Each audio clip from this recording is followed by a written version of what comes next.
الحمد لله نحمده ونستعينه ونستغفره ونؤمن به ونتوكل عليه ونعوذ بالله من شرور أنفسنا ومن سيئات أعمالنا من يهده الله فلا مضل له ومن يضلله فلا هادي له ونشهد أن لا إله إلا الله وحده لا شريك له ونشهد أن سيدنا وسندنا ومولانا محمدا عبده ورسوله أما بعد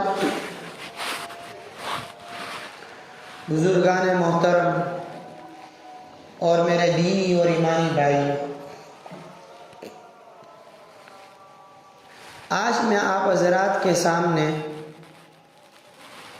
حضرت حنظلہ رضی اللہ تعالیٰ عنہ کے متعلق جو حدیث ہے اس کے بارے میں آپ حضرات کے سامنے کچھ گفتگو کروں گا۔ اللہ تبارک و تعالیٰ مجھے صحیح کہنے اور اس پر عمل کرنے کی توفیق عطا فرمائے۔ محترم بزرگوں، حضرت حنظلہ رضی اللہ تعالیٰ عنہ نبی پاک صلی اللہ علیہ وسلم کے صحابہ میں سے جلیل القدر صحابہ تھے، اور وہ حضرت حنظلہ رضی اللہ تعالیٰ عنہ کاتب وحی میں بھی شمار ہوتے تھے، یعنی اللہ کے رسول صلی اللہ علیہ وسلم کے پاس جب بھی وحی آتی تھی تو اللہ کے رسول صلی اللہ علیہ وسلم نے جن حضرات کو وحی لکھنے کے لیے مقرر کر رکھا تھا ان میں سے کسی کو بلا کر ان وحی کے الفاظ کو لکھوا لیتے تھے۔ چنانچہ حضرت حنظلہ رضی اللہ تعالیٰ عنہ بھی ان لوگوں میں شامل تھے۔ ان کی ایک لمبی چوڑی حدیث ہے، وہ خود فرماتے ہیں کہ ایک مرتبہ میں راستے سے گزر رہا تھا،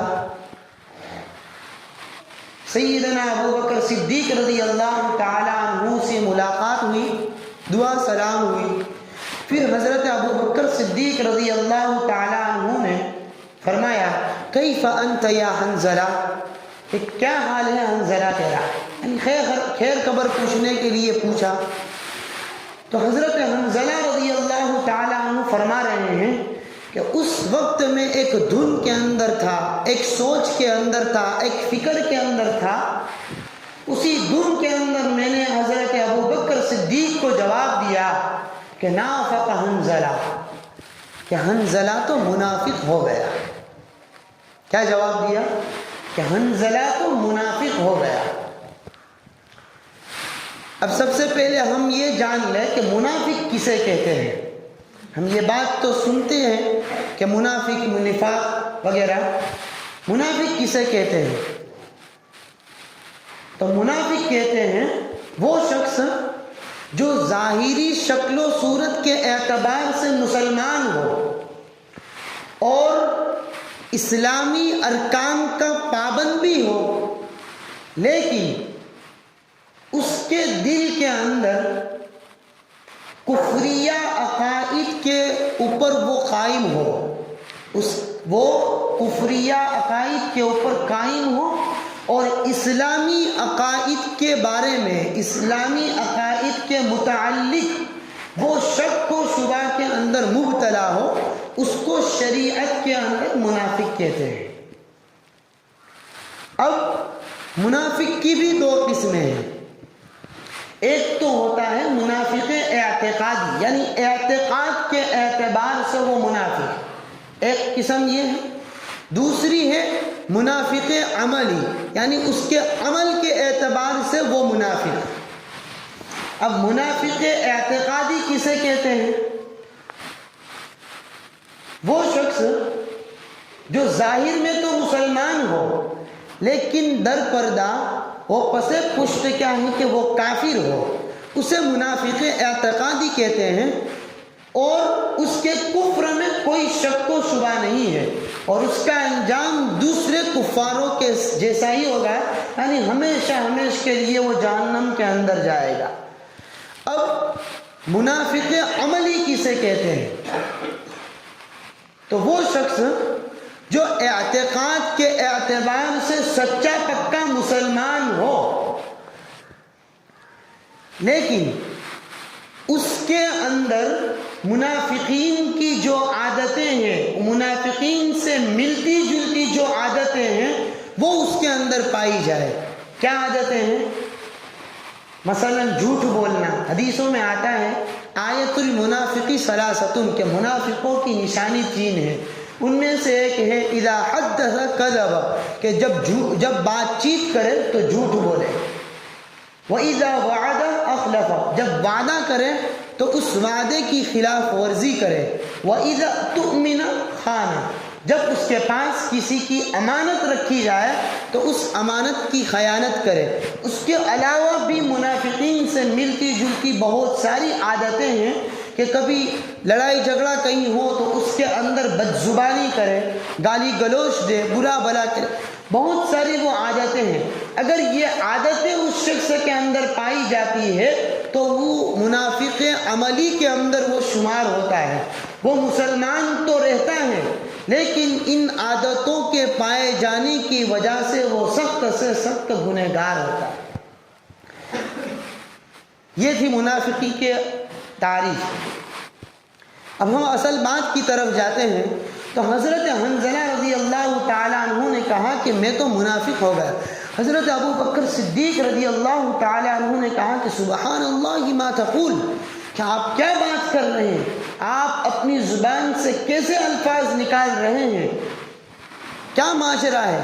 حضرت حنظلہ رضی اللہ تعالیٰ عنہ نے ابو بکر سے کہا کہ ابو بکر، جب میں نبی پاک صلی اللہ علیہ وسلم کی مجلس میں، آپ کی محفل میں ہم بیٹھتے ہیں تو اس وقت آپ صلی اللہ علیہ وسلم کی ہر بات ہمارے دل میں بیٹھ جاتی ہے۔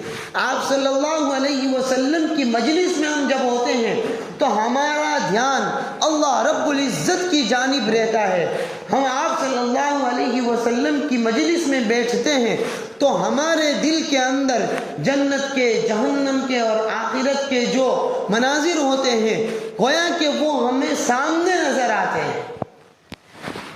اب جب اس مجلس سے باہر نکلتے ہیں، بیوی بچوں کے پاس جاتے ہیں، ہمارے زمین میں، ہمارے کھیت باغات میں جاتے ہیں یا دنیا کے کوئی کام کاج میں لگتے ہیں تو وہ جو کیفیت ہمارے دل پر طاری تھی وہ کیفیت یہاں طاری نہیں رہتی ہے، گویا وہ ساری باتیں ہم یہاں پر بھول جاتے ہیں۔ یہ تو نفاق عمل ہی ہوا، گویا ہمارے اندر نفاق پایا گیا، اس لیے میں یہ سوچ رہا ہوں کہ میں منافق ہوں۔ بزرگان محترم، آپ حضرات اندازہ ذرا لگائیے کہ یہ صحابہ کرام رضوان اللہ تعالی علیہم اجمعین جن لوگوں کا اتنا بڑا مقام ہے، اس کے باوجود بھی وہ لوگ اس دینی کیفیت کے بدلنے پر بھی اتنے فکر مند ہیں۔ ان لوگوں سے نہ کوئی عمل چھوٹا ہے، ان لوگوں سے نہ کوئی نماز چھوٹی ہے، ان لوگوں سے کوئی نہ گناہ کا عمل ہوا ہے، نہ کوئی روزہ چھوٹا ہے، بلکہ ہوا تو صرف یہ تھا کہ ان کی دل کی جو کیفیت تھی وہ بدلی تھی۔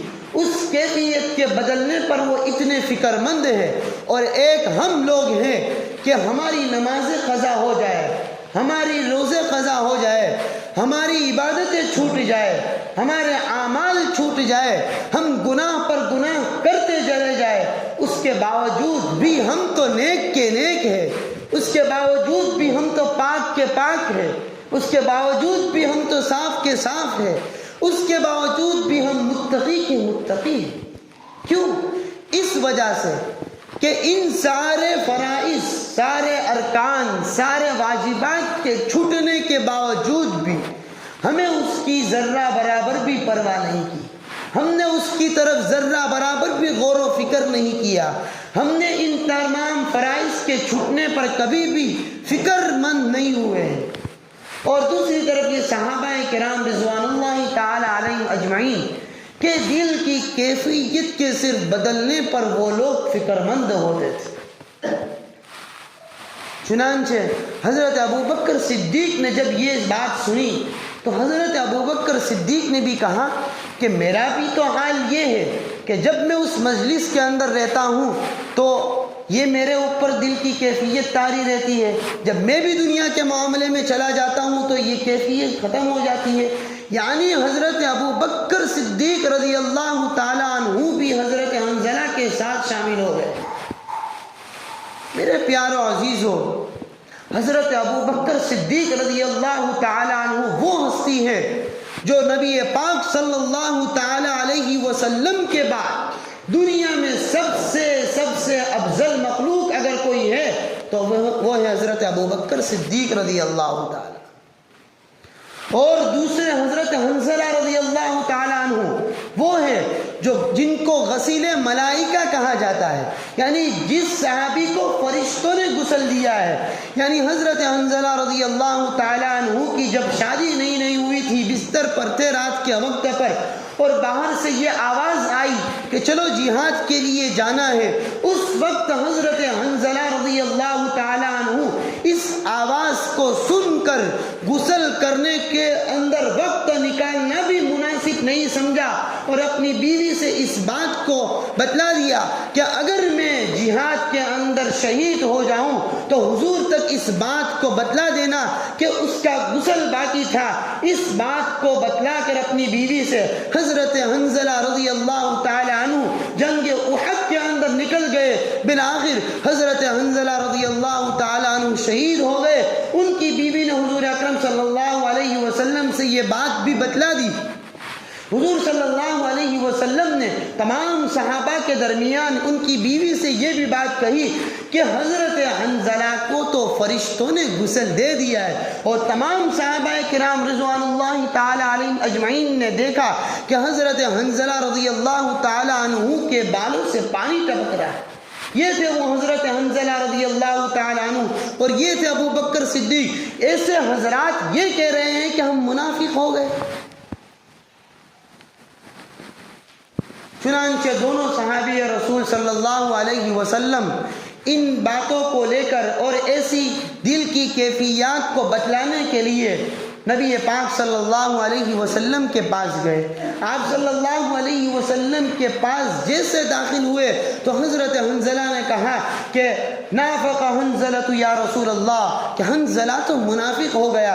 حضرت نبی پاک صلی اللہ علیہ وسلم نے ان کی ساری باتیں سنی۔ ان ساری باتوں کو سن کر نبی پاک صلی اللہ علیہ وسلم نے ان ساری باتوں کا جواب بھی دے دیا۔ اصل بات دوسری یہ بتلانی ہے مجھے کہ ان صحابہ کرام رضوان اللہ تعالی علیہم اجمعین کو جب بھی کوئی مسئلہ پیش آتا، جب بھی کوئی بات سمجھ میں نہ آتی تو وہ نبی پاک صلی اللہ علیہ وسلم کے پاس جاتے، نبی پاک صلی اللہ علیہ وسلم کے پاس جا کر اس مسئلے کا حل نکلواتے۔ اور ایک آج ہم ہے کہ ہماری عبادات کے اندر ہماری کمی کوتاہی رہ جاتی ہے، کوئی فرائض کے اندر کوئی کمی کوتاہی رہ جاتی ہے، کسی تجارت کے معاملے کے اندر ہمارے سے کوئی غلطی ہو جاتی ہے، یا کوئی اخلاقیات یا معاشرت میں ہم سے کوئی غلطی ہو جاتی ہے، تو ہم ایسے ہیں، آج ہمارا حال یہ ہے کہ ہم خود اس کے فیصلہ کرنے والے ہو جاتے ہیں۔ آج ہم اس کی ذرہ برابر بھی پرواہ نہیں کہ ہم سے غلطی ہوئی ہے تو ہم اس غلطی کا حل نکالنے کے لیے ہم سے بڑے کسی اہل علم کے پاس جائے، ہم اس غلطی کو سدھارنے کے لیے، ہم اس مسئلے کا حل نکالنے کے لیے کسی اہل علم کے پاس جائے، اس کی ذرہ ہمیں پرواہ نہیں ہے، بلکہ ایسی غلطی کرتے رہتے ہیں اور اس کا فیصلہ ہم خود کرتے رہتے ہیں۔ اس لیے میرے پیارو عزیزو، ضرورت ہے ابھی اس بات کی کہ ہمیں کوئی بھی مسئلہ پیش آئے، چاہے وہ عبادات کی لائن سے ہو، چاہے وہ معاملات کی لائن سے ہو، معاشرت کی لائن، کسی بھی لائن سے ہو، اگر اس بات کو ہمیں صحیح طریقے سے اور شریعت کے مطابق ہمیں اس بات پر اور اس عمل پر چلنا ہے تو اہل علم کا رابطہ کرنا ضروری ہے۔ اہل علم کے پاس جا کر ان ساری چیزوں اور سارے مسئلوں کو بتلا کر اس کے حل نکال کر ان چیزوں پر عمل کرنا ہمارے لیے ضروری ہے۔